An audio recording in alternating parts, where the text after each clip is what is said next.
శ్రీ సత్యసాయి జిల్లా పుట్టపర్తి పోలీసులకు భారీగా నకిలీ నోట్లు పట్టుబడ్డాయి. గోవింద నాయక్ అనే వ్యక్తిని అదుపులోకి తీసుకుని అతని వద్ద నుంచి 50 గ్రాముల బంగారం, 287 గ్రాముల నకిలీ బంగారాన్ని పోలీసులు స్వాధీనం చేసుకున్నారు. వాహనాలను తనిఖీ చేస్తున్న క్రమంలో 21 లక్షల నకిలీ నోట్లను స్వాధీనం చేసుకున్నామని పోలీసులు తెలిపారు.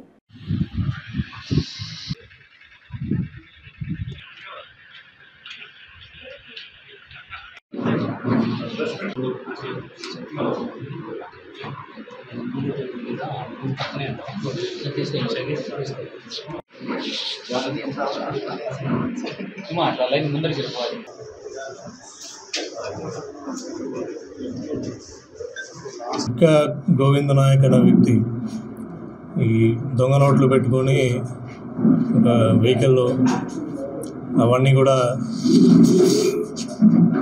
వేరే పార్టీకి చీట్ చేసి వాటిని తక్కువ ధరకు ఒరిజినల్ కరెన్సీకి అమ్మాలనే ఉద్దేశంతో ఉన్నాడనేసి ఇన్ఫర్మేషన్ పెట్టుకొని ఈ ముదిగిబ్బ పోలీస్ స్టేషన్ లిమిట్స్లో అతని కోసం వెహికల్ చెకింగ్ చేస్తుండగా అలాంగ్ విత్ ముదిగిబ్బ పోలీస్ అక్కడ రైల్వే ట్రాక్ దగ్గర అతని కార్లో వస్తూ ఉంటే అతన్ని అప్రహెండ్ చేయడం జరుగుతుంది. And venue car. సో ఆ వెహికల్ ఆపి దాంట్లో చెక్ చేస్తే 2 బ్యాగుల్లో ఫేక్ కరెన్సీ, మీ ముందు డిస్ప్లే చేసిన ఫేక్ కరెన్సీ ఏదైతే ఉందో అవి 21 lakhs వర్త్ ఫేక్ కరెన్సీ అతని దగ్గర ఉన్నాయి. అదేవిధంగా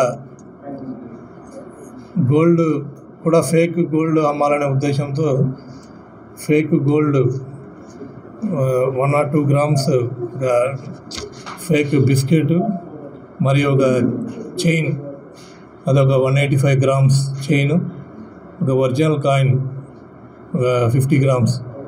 అంటే ఒరిజినల్ కాయిన్ చూపించి నా దగ్గర బంగారం ఉన్నది, మార్కెట్ రేట్ కంటే నేను తక్కువకి ఇస్తాను అనేసి కస్టమర్కి వేసి మెల్లిగా దాన్ని ఫేక్ గోల్డ్ ఇవ్వడం అనే ఉద్దేశంతో అతను అది పెట్టుకొని ఆ విధంగా చేయాలనే క్రమంలో Dharmavaram police team, inspector and Mudigubba police వారు అతని మనము తీసుకొని అతని దగ్గర ఇదంతా కూడా సీజ్ చేసి నిన్న నైట్ అతని రిమాండ్ పంపించడం జరిగింది.